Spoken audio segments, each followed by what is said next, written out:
दासीभूतगणस्तरेवैतां लोकैकदीपाङ्कुरां श्रीमन्मन्दकटाक्षलब्धत्वयेन्द्रगङ्गाधाम् इष्टदशाङ्गुलम् पुरुषये भेदकं सततं यद्भूतं मिच्छभूयम् आयानमग्रे वेदाहमेतुं पुरुषं महान्तम् आदित्यवनं तव सुस्तुभारे सर्वाणि रूपा दासीभूतगणस्तरेवैतां लोकैकदीपाङ्कुरां श्रीमन्मन्दकटाक्षलब्धत्वयेन्द्रगङ्गाधाम्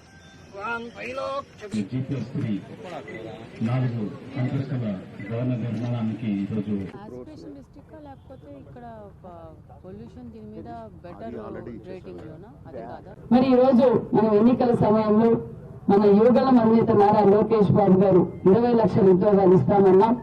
20 లక్షలు ఇవ్వటానికి ఉద్యోగాలు ఇవ్వటానికి కాదు బల్పం పెట్టుకుని దేశ విదేశాల నుంచి ఒక పక్క పరిశ్రమలు తీసుకొస్తున్నారు.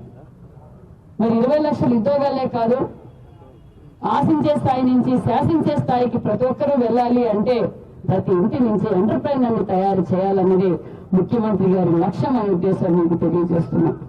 గత 10 నెలల్లో ఒక పక్క భావితరాల భవిష్యత్ కోసం అమరావతి రాజధాని పనులు మొదలయ్యాయి, పోలవరం పనులు మొదలైనాయి, అభివృద్ధి పరుగులు పెడుతుంది. అంతేకాదు ఖచ్చితంగా ప్రతి ఇంటి నుంచి ఎంటర్ప్రైనర్ చేయాలన్నదే ముఖ్యమంత్రి గారి లక్ష్యం.